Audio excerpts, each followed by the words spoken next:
Dear friends, आज हम sentence और उसके पार्ट के बारे में चर्चा करेंगे। आइए देखते हैं वन बाय वन करके। Sentence is a word or a group of words which makes a complete sense is called sentence. Sentence एक शब्द या शब्दों का समूह होता है जिसका कोई अर्थ निकलता है। चलिए हम लोग एग्जाम्पल के माध्यम से समझते हैं। Number 1, these girls are singing songs. ये लड़कियां गीत गा रही हैं। एक अर्थ निकल रहा है कि लड़कियां गीत गा रही हैं। दूसरा, सेंटेंस में 2 शब्द हैं, ही स्लीप्स। इसका अर्थ है कि वह सोता है। तीसरा है, एक ही शब्द का है, गो। तो एक शब्द से भी सेंटेंस बनता है या शब्दों के समूह से भी सेंटेंस बनता है। जैसा कि आप लोग देख रहे हैं, पहले में कई शब्दों से मिलकर के सेंटेंस बना है। दूसरा में केवल 2 शब्द से मिलकर समूह बना है। तीसरा सेंटेंस एक ही शब्द का है और वह पूरा मीनिंग दे रहा है। इस तरह से सेंटेंस एक शब्द का भी हो सकता है, कई शब्दों का भी हो सकता है, लेकिन उसका कोई अर्थ निकलना चाहिए, उसका मीनिंग निकलना चाहिए, तभी वह सेंटेंस है। अर्थात अगर मीनिंग नहीं निकलता तो सेंटेंस नहीं है। आप लोग जानते हैं सेंटेंस कई तरह का होता है, जैसे असर्टिव सेंटेंस है, इंट्रोगेटिव सेंटेंस है, इंपरेटिव सेंटेंस है, एक्सक्लेमेटरी सेंटेंस है और ऑप्टेटिव सेंटेंस है। लेकिन हम इस सेंटेंसेस पर चर्चा नहीं करेंगे। आज हम चर्चा करेंगे पार्ट्स ऑफ दिस सेंटेंस पर। सेंटेंस के भाग पर चर्चा करेंगे। सेंटेंस के 2 पार्ट होते हैं। नंबर 1 पार्ट है सब्जेक्ट और दूसरा पार्ट है प्रेडिकेट। सब्जेक्ट क्या है? सब्जेक्ट सेंटेंस का वह भाग होता है जिसके विषय में हम कुछ कहते हैं, यानी सेंटेंस में जिसके बारे में बात होती है वही सब्जेक्ट है। जैसे एग्जांपल दिया गया है, मनोज बॉट ए पेन। इसमें मनोज के बारे में बात हो रही है कि मनोज ने एक पेन खरीदा, तो यहाँ मनोज सब्जेक्ट है। इसके बाद हम चर्चा करेंगे प्रेडिकेट की। प्रेडिकेट सेंटेंस का वह भाग होता है जिसमें सब्जेक्ट के विषय में कुछ कहा जाता है, यानी सेंटेंस में सब्जेक्ट के विषय में जो कुछ कहा जाता है वही प्रेडिकेट होता है। चलिए हम लोग एग्जाम्पल के माध्यम से समझते हैं। नंबर 1 एग्जाम्पल है, the sun rises in the east. The sun rises in the east में द सन सब्जेक्ट है क्योंकि इसके विषय में बात हो रही है, और जो बात हो रही है कि राइजेज इन द ईस्ट माने पूरब में उगता है, तो जो बात होती है वही प्रेडिकेट होता है। सब्जेक्ट के बाद जो बचता है वही प्रेडिकेट। दूसरे शब्दों में कहें, सब्जेक्ट के बाद जो बचता है वही प्रेडिकेट होता है। जब सब्जेक्ट एक शब्द का होता है तो वह नाउन या प्रोनाउन, जीरेंड या इन्फिनिटिव में से कोई भी एक हो सकता है।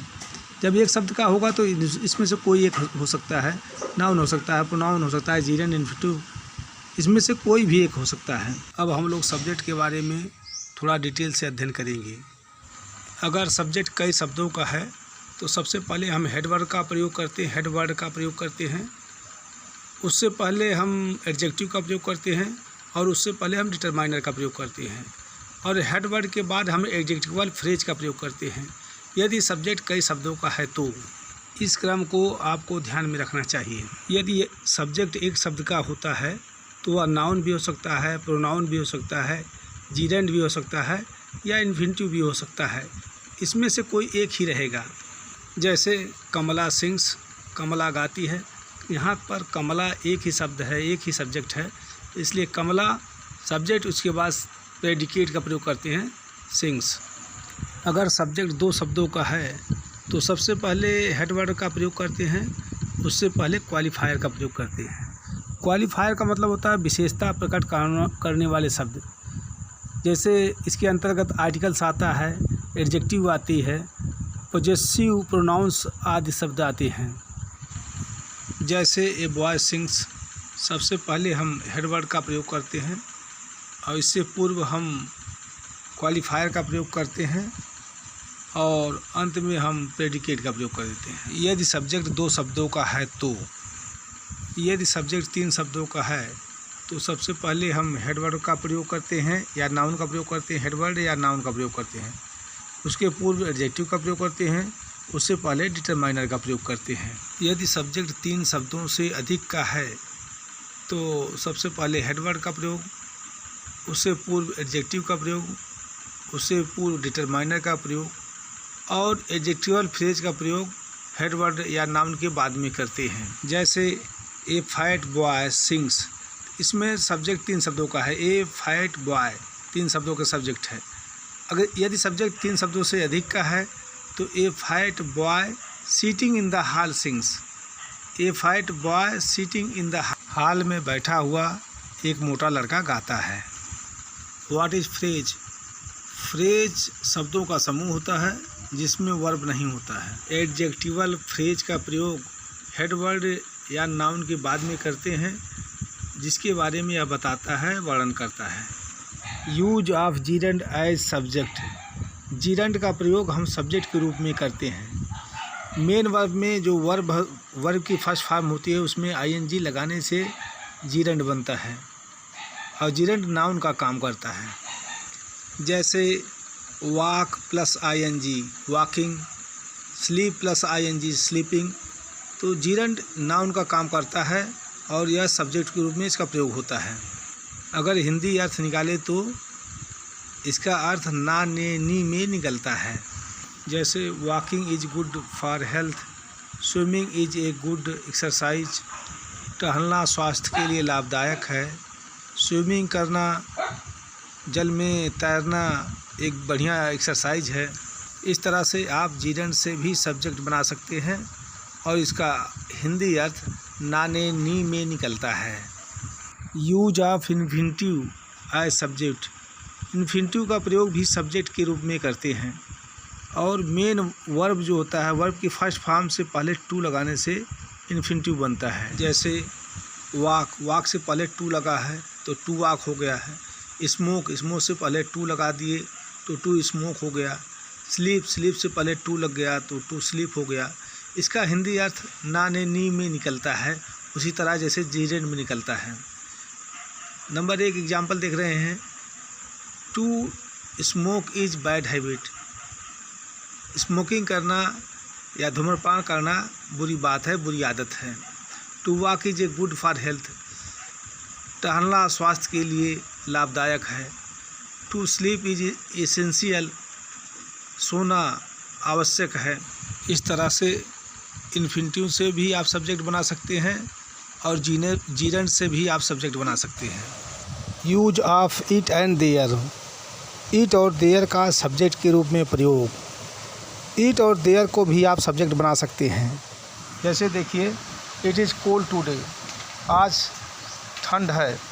इट इज़ वेरी डार्क, आज बहुत अंधेरा है। There was a good king, एक अच्छा राजा था। There are 2 doors in this room, इस रूम में 2 दरवाजे हैं। इस तरह से इट और देयर का प्रयोग सब्जेक्ट के रूप में आप कर सकते हैं। Parts of the predicate, subject की भांति प्रेडिकेट के भी कई भाग होते हैं। इस भाग में सब्जेक्ट के बारे में जो कुछ कहा जाता है वही प्रेडिकेट होता है। सब्जेक्ट के बारे में जो कुछ भी कहा जाता है वही प्रेडिकेट होता है। प्रेडिकेट वर्ब से शुरू होता है। यदि एक शब्द ही है प्रेडिकेट में तो वह वर्ब होता है। अगर 2 शब्दों का है तो वर्ब होता है, उसके बाद ऑब्जेक्ट होता है। कभी कभी यदि ऑब्जेक्ट 2 शब्दों का है तो इनडायरेक्ट ऑब्जेक्ट को पहले प्रयोग करते हैं, डायरेक्ट ऑब्जेक्ट को बाद में प्रयोग करते हैं।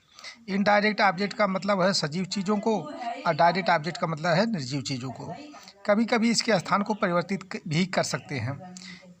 डायरेक्ट ऑब्जेक्ट को पहले लिख सकते हैं और इनडायरेक्ट ऑब्जेक्ट को बाद में, लेकिन इसके बीच में टू या फॉर का प्रयोग करना पड़ता है आवश्यकता अनुसार। चलिए अब हम लोग एग्जाम्पल के माध्यम से समझते हैं।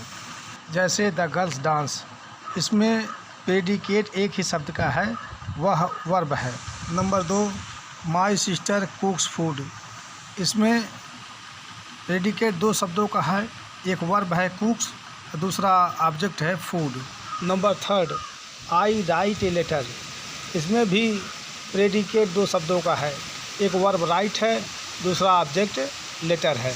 नंबर 4 जोहान गेव मी ए पेन, इसमें प्रेडिकेट 3 शब्दों का मिलकर बना है।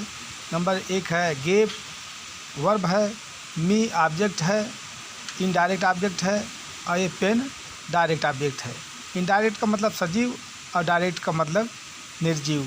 पहले इनडायरेक्ट ऑब्जेक्ट को लिखते हैं, इसके बाद डायरेक्ट ऑब्जेक्ट को लिखते हैं। यदि ऑब्जेक्ट दो शब्दों का हो तो। Number 5, Johan gave a pen to me. इसमें भी प्रेडिकेट 3 शब्दों से मिलकर बना है। गेव वर्ब है, ए पेन डायरेक्ट ऑब्जेक्ट है और टू मी इनडायरेक्ट ऑब्जेक्ट है। तो डायरेक्ट के बाद अगर इनडायरेक्ट ऑब्जेक्ट का प्रयोग करते हैं तो उसके लिए टू या फार या आवश्यकता अनुसार करते हैं। तो यहाँ पर टू का प्रयोग हुआ है। नंबर 6, मिस्टर गुप्ता टीचेज मी इंग्लिश। यहाँ भी प्रेडिकेट 3 शब्दों का है, टीचेज, उसके बाद मी और इंग्लिश। इनडायरेक्ट के बाद डायरेक्ट का प्रयोग किया गया, ऑब्जेक्ट इनडायरेक्ट के बाद डायरेक्ट का प्रयोग किया गया है। Number 7, mister Gupta teaches English to me. यहाँ पर डायरेक्ट ऑब्जेक्ट का प्रयोग पहले किया गया है, इसके बाद इनडायरेक्ट ऑब्जेक्ट का प्रयोग किया गया है और उससे पहले टू का प्रयोग कर दिया गया है। प्रेडिकेट वर्ब से शुरू होता है और वर्ब 4 प्रकार के होते हैं। एक होता है transitive verb, intransitive verb, linking verb और auxiliary verb. Transitive verb means सकर्मक, जिसमें ऑब्जेक्ट की आवश्यकता होती है। इनट्रांजिटिव वर्ब जिसमें ऑब्जेक्ट की आवश्यकता नहीं होती है। जिस वर्ब के अर्थ को पूरा करने के लिए कॉम्प्लीमेंट का प्रयोग किया जाता है उसे लिंकिंग वर्ब कहते हैं। ऑक्सिलरी वर्ब वह वर्ब होता है जो टेंस बनाने में मेन वर्ब की सहायता करता है। ऑब्जेक्ट जीरेंड से भी बनता है, ऑब्जेक्ट इन्फिनिटिव से भी बनता है। जब सेंटेंस की मीनिंग पूरा ना हो तो उसमें कॉम्प्लीमेंट का प्रयोग किया जाता है। कॉम्प्लीमेंट 2 तरह का होता है, एक होता है सब्जेक्ट कॉम्प्लीमेंट, दूसरा होता है ऑब्जेक्ट कॉम्प्लीमेंट। जो कॉम्प्लीमेंट सब्जेक्ट को स्पष्ट करे वह सब्जेक्ट कॉम्प्लीमेंट होता है। जो ऑब्जेक्ट के अर्थ को स्पष्ट करे, ऑब्जेक्ट को स्पष्ट करे, वह ऑब्जेक्ट कॉम्प्लीमेंट होता है। ऑब्जेक्ट कॉम्प्लीमेंट हमेशा ऑब्जेक्ट के बाद प्रयोग किया जाता है। ऑब्जेक्ट कॉम्प्लीमेंट नाउन या नाउन फ्रेज हो सकता है, एडजेक्टिव या एडजेक्टिवल फ्रेज हो सकता है या पास्ट पार्टिसिपल हो सकता है।